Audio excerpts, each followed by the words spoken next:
Snow fell thick and silent on the barren landscape of Wyoming. A white blanket hid the brown ice, covering the rot beneath. And at the edge of the frozen corral stood a young woman, chained to a wagon like cattle being led to market. Her name was Clara, and her belly was swollen with pregnancy. Her lips were chapped from the bitter cold, and her brother stood a few steps away, negotiating with a cattle driver who smelled of whiskey and worn leather. She had nothing but rusty chains and the steady rhythm of her unborn child's heartbeat. Her brother spoke in a voice as dry as autumn leaves, his words cutting through the frosty air like a knife. "She's strong and healthy, strong legs, no complaints. 8 months along, but the baby will be born healthy." The cattle breeder looked her over with eyes devoid of warmth or compassion. "And she won't try to escape?" Her brother's smile was sharp and cruel. "She won't escape. She won't escape any more." And then it happened. A sudden, strong movement in her belly. Not the usual gentle stirring of a growing baby, but something urgent and demanding, like a tiny fist pounding from inside. Clara held her breath, her spine tensing as another kick followed, and then another. It wasn't pain, it was a plea, a desperate attempt at communication from the life she carried within her. She closed her eyes and whispered into the howling wind, "I hear you, baby. I hear you, and I swear they won't sell you." Snow stuck to her eyelashes, and the wind burned her cheeks. The wagon creaked under its heavy load as the farmer prepared to take her to his farm. The chains jangled as she was pulled forward, and her brother didn't even look back. Silver coins glinted in his palm, the cold metal warmed only by his satisfaction. He waited until the wheel of the wagon hit a deep rut in the frozen ground, creating enough of a jolt and shift to take advantage of the moment. Clara seized the moment, turning sharply and bumping her shoulder against the man next to her. The chain caught on the carriage rail and broke. The farmer cursed loudly as she fell out of the carriage. Her legs hit the snow hard, her knees buckled, and her body fell into the white fluffy mass, into the cold, into what could have been freedom. The impact knocked the air out of her chest, first hitting her stomach and then piercing her ribs with sharp pain. But she got to her feet before the men could react and ran, limping and bleeding. Angry shouts rang out behind her, and boots clattered on the snow, but she didn't stop. Branches whipped her face, ice cut her bare skin, and the world turned into a gray-red blur. In a high-pitched scream of fear, her breath came in uneven gasps. Blood spattered on the clean snow, standing out against the pale background like scarlet flowers. Her boots were soaked through, her coat thin and unwarmer, her body fragile and heavy with the child.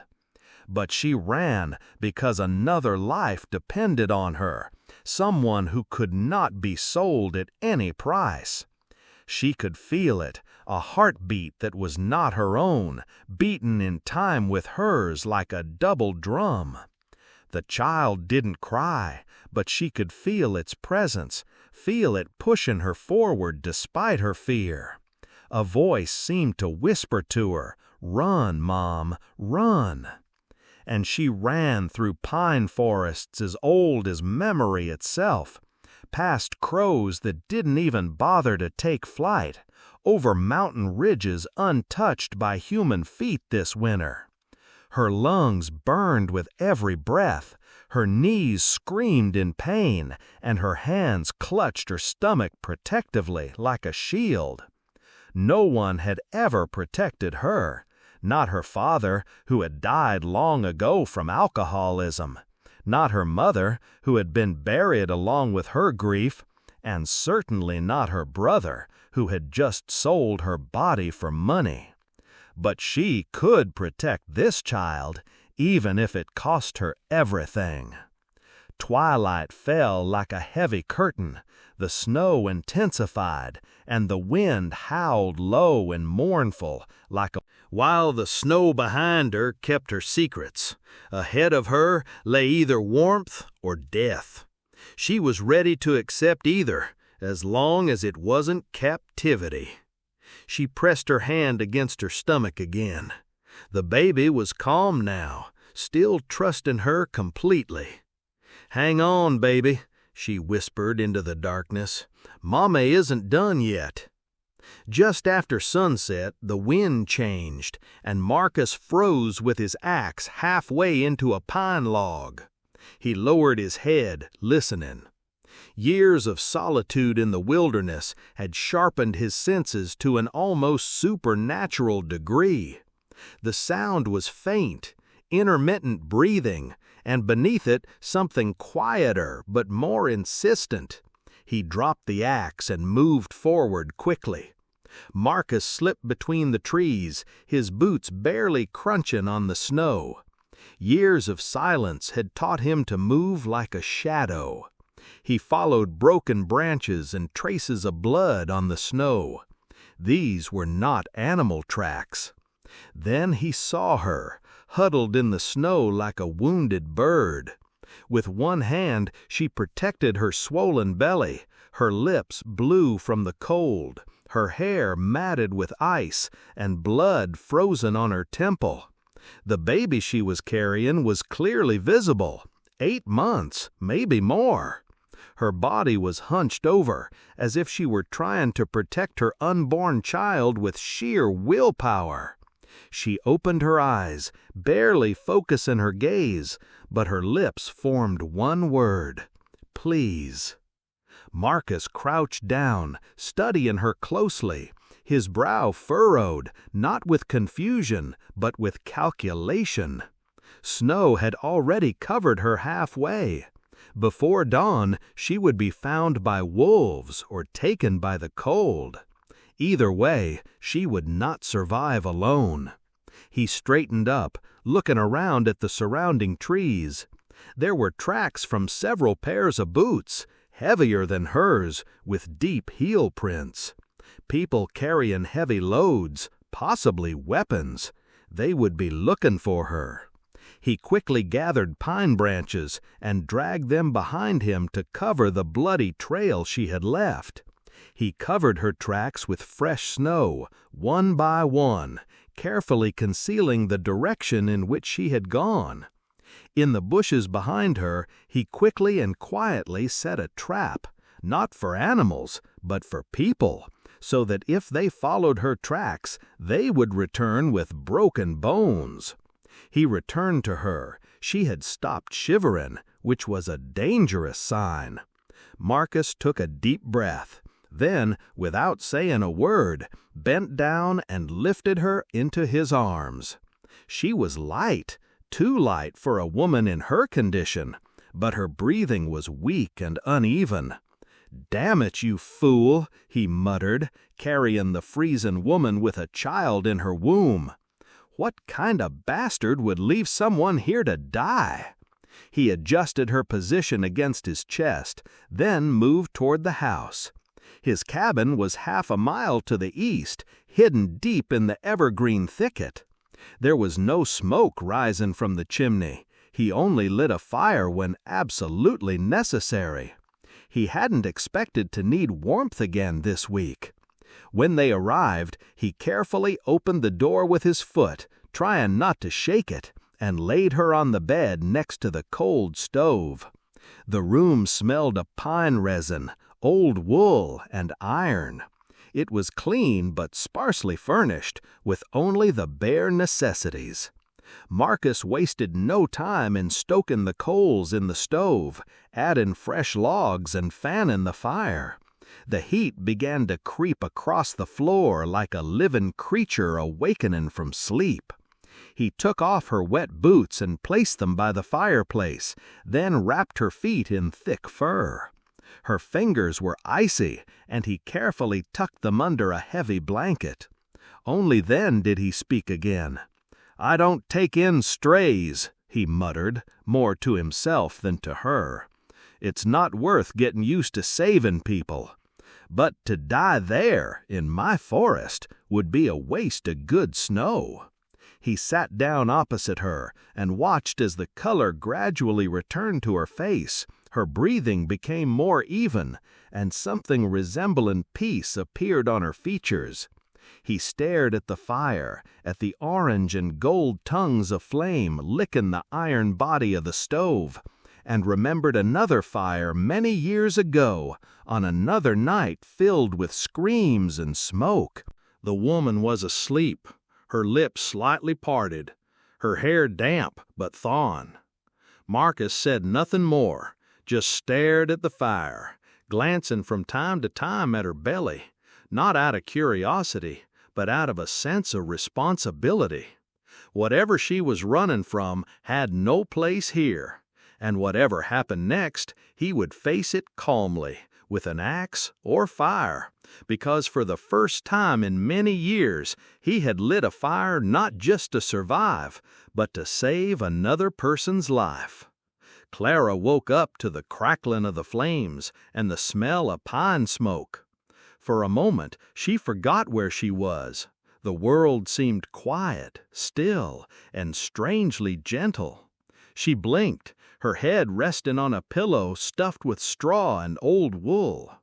Her fingers clutched the blanket thrown over her, heavy, rough, but surprisingly warm. She slowly sat up, looking around. The hut was small and functional. Everything in it was arranged for practical purposes rather than for beauty. On a low shelf stood tin mugs, a teapot, and bundles of dried herbs. Next to the stove was a pot of stew, steam still rising from it. A wooden spoon lay nearby. A small candle flickered on the table, and in the corner by the fireplace, like a secret waiting to be discovered, stood a wooden cradle. It was simple and old, clearly handmade, with one carefully repaired leg. But it had been placed there with obvious care, at an angle to catch the heat from the fire.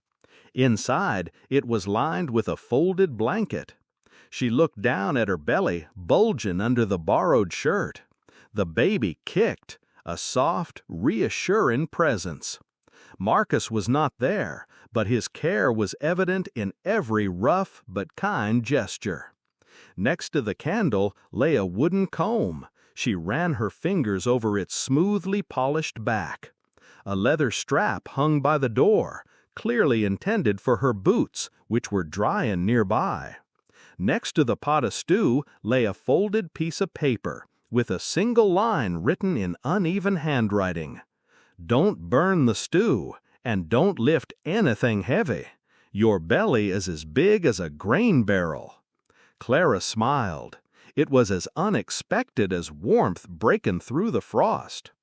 Later that day, Marcus returned with 2 bundles of firewood on his shoulder. He nodded to her without ceremony. "You're up." "Good," he said, placing the wood next to the stove. She watched him move efficiently and precisely, like a man who had learned not to waste anything.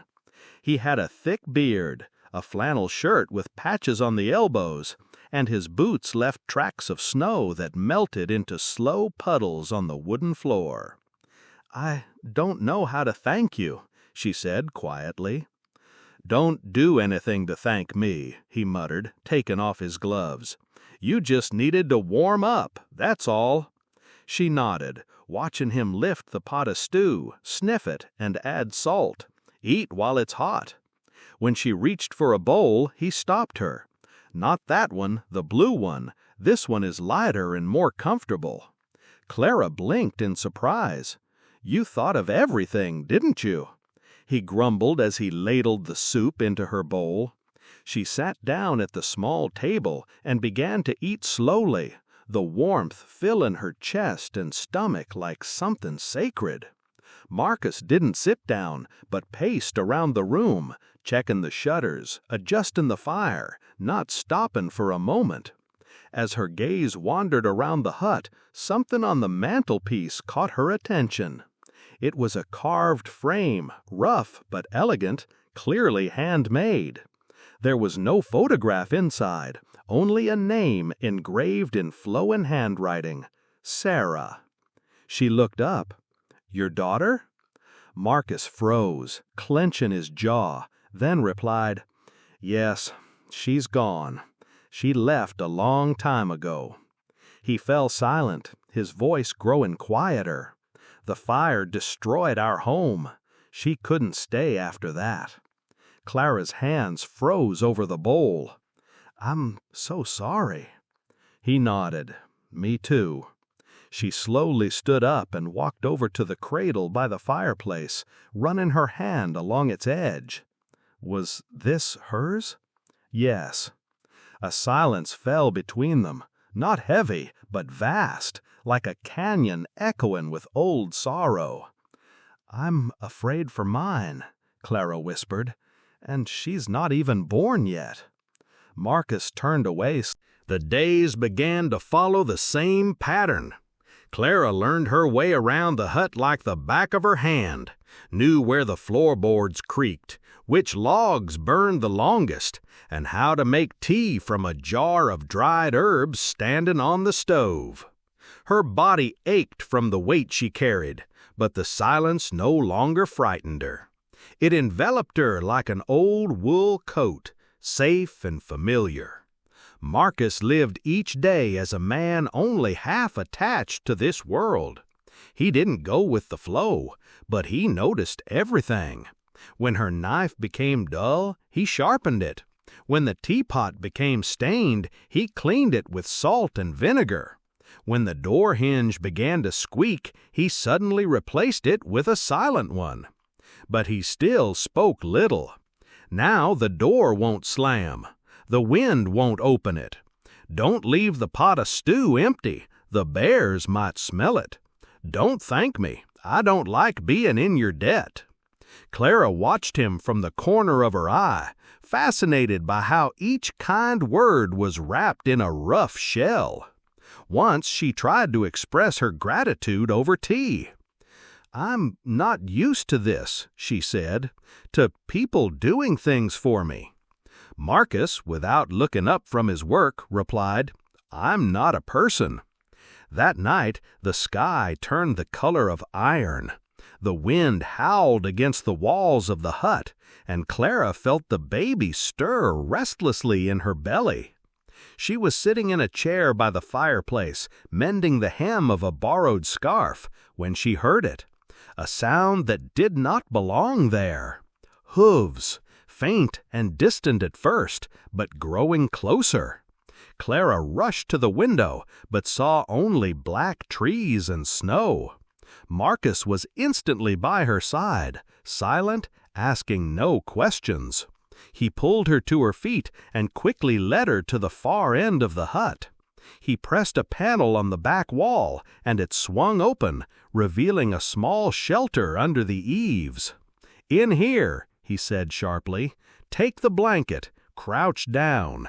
Clara obeyed, her heart pounding as she carefully climbed inside, tucking her knees under her despite the weight of her belly. Marcus closed the panel just as the hooves stopped outside. She couldn't see him, but she heard the door open and cold air rush into the room, followed by a rough, unfamiliar voice. "We're looking for a girl. Pregnant, white, about 25 years old. She may have passed through here," Marcus replied quietly. "Even if I saw a woman here, she wouldn't be pregnant." A long pause. "We have reason to believe she passed through here. We've been paid to bring her back. I'm not paid to talk. Do you live alone?" Now she could hear someone scraping their boots on the floor. "Do you mind if we look around?" Marcus said nothing. Then a second voice, more cautious, said, "He's got a damn big axe by the door." "She's not here," Marcus said, "and if she were, I'd tell you the same thing. Get out of here before the wolves get interested in your scent." Another pause, then footsteps receding. The door creaked as it closed. She waited a full 10 minutes before the door opened. Marcus stood with his jaw clenched, the axe still in his hand. "They're gone," he muttered. For now. Clara climbed out, trembling, and the tears she had been holding back finally poured from her eyes. "They'll be back. Yes. What shall we do?" He met her gaze. "We'll leave before the next snowfall. I know an old woman who knows herbs. She lives by the river. She owes me nothing, so she won't lie for me." He began to gather his things quickly. A knife, rope, blankets, a bag of dried meat. "Why are you doing this?" Clara asked quietly. Marcus stopped, looked at her for a moment that stretched like a bridge between two broken lives, and then said, "Because I won't let the fire go out." He handed her a shawl. "Wrap yourself up. We'll leave at dawn." At dawn, the walls of the hut, once so safe and quiet, seemed too cramped for what lay ahead. But Clara knew that the fire he had lit on the first night had not gone out. It had only begun to spread. Before sunrise, the wind changed. Marcus was quietly getting ready, the only sounds being the soft clatter of objects against the tarpaulin, the clang of a tin pot, and the creak of wood under his boots. He moved quickly, silently, with focused determination. Clara stirred on the makeshift bed, clutching her stomach as another wave of pressure rolled through her spine. "What's going on?" she whispered. He didn't look at her, throwing a blanket over her shoulders. "We're leaving." His eyes darted to the window. "They'll be back with a larger group and tougher questions." Clara tried to stand but staggered. The weight of the baby pulled her down. "I can't move fast," she said. Marcus looked at her, clenching his jaw. "Then I'll carry ya." Without a word, he lifted her, wrapped her in a fur blanket, and carried her to the wagon. He carefully laid her on the straw bed he had prepared in the back, then covered her with blankets as if wrapping something precious that the world had no right to touch. The wagon left the forest, its wheels muffled by the snow, and they rode in silence. Clara lay with her heart pounding in her chest, her hand pressed against her stomach. The baby kicked, as if sensing that they were being followed. She peered through a crack in the canvas and saw frozen pine trees, branches covered with ice, and Marcus's straight back as he drove the wagon. At one point she asked in a trembling voice, "Where are we going?" "To the one who asks no questions," he replied. "To the one who once saved me when I couldn't save anyone else." The day dragged on slowly, the sun hidden behind gray clouds. They stopped only once to drink some water.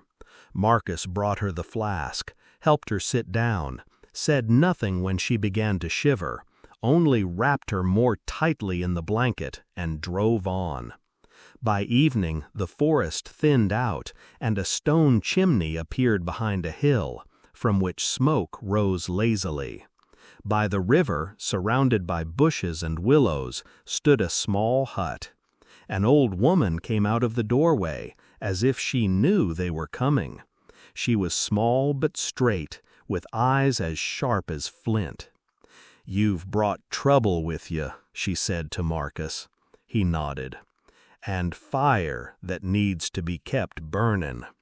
She looked at Clara, her gaze sliding over her belly and pale cheeks. "You didn't do this to her."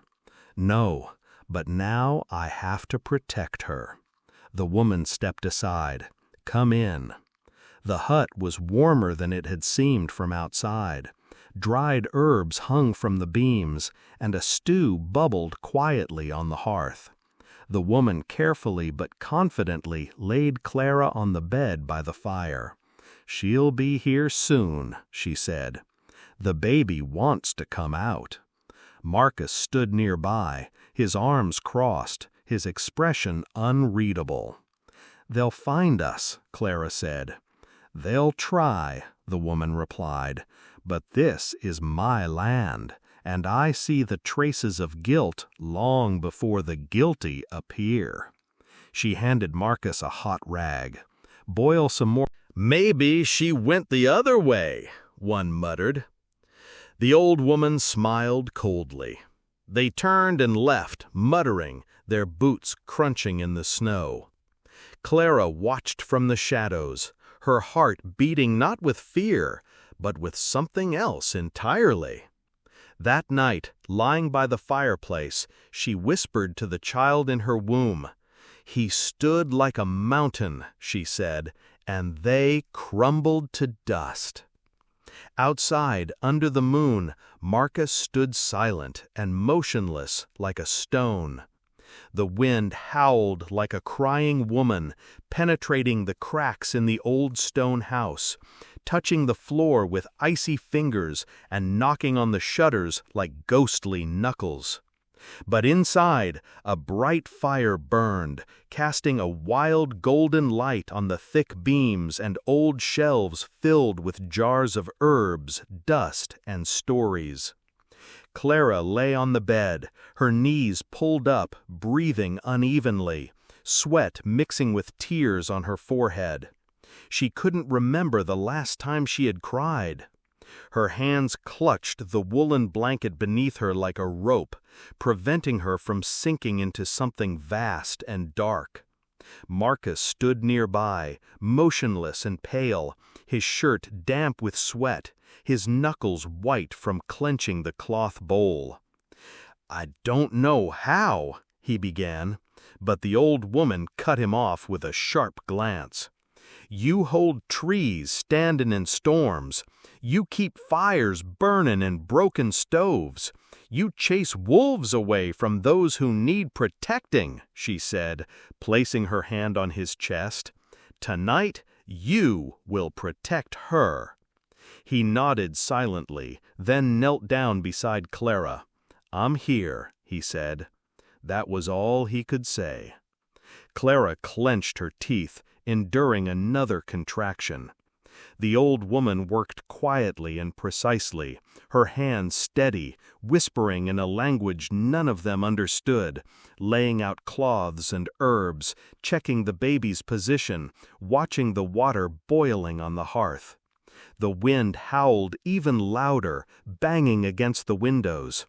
Clara's body arched again, and she let out a long, primal scream that seemed to come from some ancient place. Marcus took her hand, surprising them both. "You're not alone," he said. Her eyes met his, and she saw no fear in them, only the steadfastness of trees that had stood for centuries. "Breathe with me," he whispered. She obeyed. Another contraction, another wave of pain. Her hands dug into his shirt, tugging at it, clinging to it. He didn't flinch, supporting her, while the old woman lit another candle and pressed the cold cloth to her hot forehead. "Tell me what hurts," he said. "Everything," she gasped. "Then give it to me," she screamed, not from pain, but from trust. Thunder rumbled overhead, and the fire flared up as if in response. The room seemed both incredibly small and larger than anything she had ever seen. The old woman leaned forward. "Now, girl, push." Clara screamed. Marcus didn't move. Again. She almost lost consciousness. And then, a sound. Not wind, not fire. A cry, sharp, piercing, furious. A child born in this storm, between two people who had never asked for anything but received everything in one screaming moment. The old woman lifted the baby, washed it, wrapped it in a cloth, and placed it on Clara's chest. "She's strong," said the woman, "like her mother." Clara looked at the tiny face, glowing with life, at the eyes blinking in the light. The baby cried again, clenching her tiny fists. Clara laughed, softly but sincerely. "She's perfect." Marcus stood rooted to the spot. "She's yours, too," Clara said. He shook his head, but she reached out, took his calloused hand, and pressed it against the baby. "She was born because you kept the fire going, because you stayed when everyone else left. You held back the storm long enough for her to come into the world." He held his breath. The baby stopped crying and opened her eyes. "You saved the fire for me," whispered Clara. "Now I'll keep it for us." Marcus didn't say anything for a long time. Clara entered the room with the baby wrapped in a blanket in her arms. When she saw the cradle, she stopped. "Did you make this?" He shrugged. The old one was creaking. Clara ran her hand over the carved patterns, and her eyes misted over. "I picked these flowers with my mother before everything went wrong. She would have wanted the child to see them." He turned away, his voice even. It seemed like the right thing to do. That evening, Clara hummed lullabies she hadn't sung since she was a child. The melodies were soft and strange, like ghosts returning to the world. Marcus sat nearby, sharpening a knife, his eyes half closed, not singing along, but not mocking her either. He was always there, silent, calm, never straying more than a breath away. Then, one afternoon, dogs began to bark. Footsteps approached. A wagon pulled up. Marcus came out with an axe in his hands. Clara remained in the shadows, her heart pounding. 3 men got out of the wagon. The first held a piece of paper. "We are looking for a fugitive white woman who recently gave birth to a child. Her brothers are offering a reward." Marcus said nothing. "She's a criminal. She's a mother." The man grinned. "Are you hiding her?"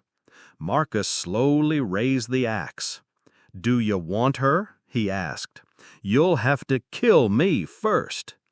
Something in his posture had changed, not just defiance, but something darker, a heaviness in his bearing, a storm behind his calm, a threat that came not from his words, but from a man who had nothing left but a small flame that he had sworn to protect. The man froze. The second horseman nudged him in the shoulder. "Leave him, he's serious." Marcus didn't move. The men jumped onto their horses, looking back but not stopping. When silence fell, Clara stepped out of the shadows.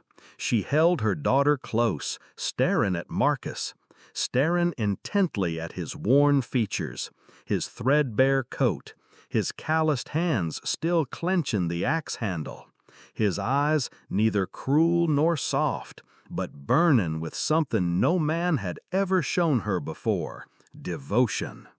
She slowly approached him. "You shouldn't have done that." "They had no business here," he said, looking away. She moved closer. "You're not just a shelter," she whispered. "You are a hearth, a home, a refuge." He frowned. She touched his hand. "You are my home," she said quietly.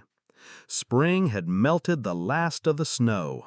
The hut now seemed taller, wider, and stronger, with a repaired roof and fresh wood added to the walls. A second window let in golden light, and nearby, on a new shelf, lay the herbs Clara had begun to dry. The cradle stood by the fireplace, polished to a shine, and on the wooden table Marcus had built were small dents from spoons that had been hit too hard, followed by laughter. They hadn't just returned to the forest. They had returned to a place they could call home. Marcus still got up before dawn to chop wood in silence, but now his axe lay next to the toys he had carved, little animals, horses, bears, which would one day be given names by children. Clara fed her baby by the fireplace. The girl, who was already several months old, had inherited Marcus's calm gaze, and always made small, determined sounds, as if she wanted to tell the stories she had heard in her dreams. In the neighboring settlement, where Marcus's name was once spoken with caution, rumors began to spread. Celebration, gathering, bonfire. At first, Marcus resisted. "We're not people for gatherings," he muttered. Clara smiled. "No, but it can be." And so they went. The ceremony was simple. A large bonfire surrounded by stones, darkened faces gathered around it, children dancing, old people telling stories, sharing bread from cracked bowls. They hadn't just returned to the forest. They had returned to a place they could call home. Marcus still got up before dawn to chop wood in silence, but now his axe lay next to the toys he had carved. Little animals, horses, bears, which would one day be given names by children. Clara fed her baby by the fireplace. The girl, Clara was asked to speak. Marcus moved closer, feeling uncomfortable in his clean shirt. The child slept on his chest, wrapped in a woven sling. She stepped forward, her legs feeling heavier than usual, not from fear, but from memories that demanded a firm footing. She stood before the flames. "My name is Clara," she said. "I was sold by my own family, chained up and silenced. I didn't run because I was brave, but because the child inside me kicked so hard that I thought he was asking me to fight." She looked at Marcus, then at the crowd. "I wasn't saved by a hero in shining armor. I wasn't saved by promises or poems." Her voice grew firm. "I was found by a man who spoke little, swore under his breath, and rarely smiled. But he built fires, left food on the table, sharpened knives so I could eat, and stood between me and those who wanted me dead." She touched her chest. "Not with words, but with shelter, warmth, a cradle carved out of loss." The fire crackled louder.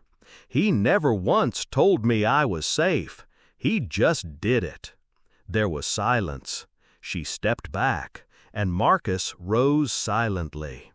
He walked slowly toward her, took a small object from his pocket, a wooden token with rounded edges, on which a single word was carved: hope. He knelt down next to his daughter and gently placed it in her small palm. "You'll grow out of this," he said in a rough voice, "but remember that it was once precious to you." The girl blinked, looking at the carved word in her palm. Later that evening, they returned to the hut. Inside, the fire crackled slowly and warmly. Clara rocked the baby, humming softly. Marcus sat nearby, carving a new wooden figure. He frowned, absorbed in his work, not because it was difficult, but because one day she would hold this figure in her hands. That was enough to make it sacred. Outside, snow began to fall softly and slowly, but it no longer carried memories of fear, only silence, and that, at last, was peace. If this story touched something quiet in your heart, If you felt the snow, the fire, the weight of silence broken only by love, then you understand what it means to find family in the most unexpected places. These are stories about people who choose love in the loneliest corners of the world, about hearts that continue to beat long after the gunshots have fallen silent. In the end, Marcus realized that sometimes the greatest act is not to stand up to armed men or survive in the wilderness, but to open your heart so that the light of another person can illuminate the darkness you have carried within you for so long. Clara discovered that home is not where you were born, but where you create a place with someone who is willing to keep the fire burning when the world grows cold. And their daughter will grow up knowing that love isn't always sweet words and gentle touches. Sometimes it's the constant presence of someone who sharpens your knife, fixes your roof, and stands between you and the storm. Not because they have to, but because they choose to, over and over again, until it becomes as natural as breathing. The fire they lit together will burn for generations, passed down through stories of a woman who ran through the snow to save her child, and a man who realized that the best way to honor the dead is to protect the living. In the end, that's all we can do. Keep the fire burning, one small flame at a time, until the darkness finally gives way to dawn.